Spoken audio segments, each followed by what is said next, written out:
కోర్టుకు పోయినా, కోర్టులో హైకోర్టులో పిటిషన్ ఇచ్చినాం. ఏమని? ఇది అక్రమ కేసు, ఎఫ్ఐఆర్ తప్పు, ఎఫ్ఐఆర్ అనవసరపు సెక్షన్లు, అక్కరలేని సెక్షన్లు ఇష్టం వచ్చినట్టు పెట్టినారని చెప్పి వాదించినాం. సరే, కోర్టు ఏ కారణం చేతనైతే, ఎందుకంటే న్యాయ వ్యవస్థ మీద మాకు సంపూర్ణమైన గౌరవం ఉంది, న్యాయమూర్తుల మీద సంపూర్ణమైన విశ్వాసం కూడా ఉంది. ఇవాళ హైకోర్టులో మాకు తీర్పు కేవలం క్వాష్ పిటిషన్ కొట్టేసినారు. దానికే కొంతమంది ఎంత సంతోషపడిపోతున్నారంటే, కాంగ్రెస్ వాళ్ళు ఏదో నాకు ఉరిశిక్ష చేసిండ్రు, లేదా నేరారోపణ అయిపోయింది, రుజువు అయిపోయింది, మొత్తం కేసే అయిపోయింది అని చెప్పి సంకలు గుద్దుకుంటా ఉన్నారు. ఆ సన్నాసులకు నేను చెప్పేది ఏంటంటే, ఇది స్టార్టింగే, ఇప్పుడే ఇంత ఆగమైతే ఎట్లా? మేము ఆల్రెడీ హైకోర్టులో ఏదైతే క్వాష్ పిటిషన్ కొట్టేసిండ్రో దాని మీద సుప్రీంకోర్టుకు పోయినాం.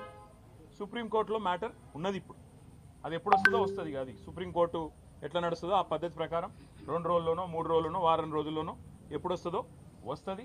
అక్కడ కూడా న్యాయ పోరాటం చేస్తాం.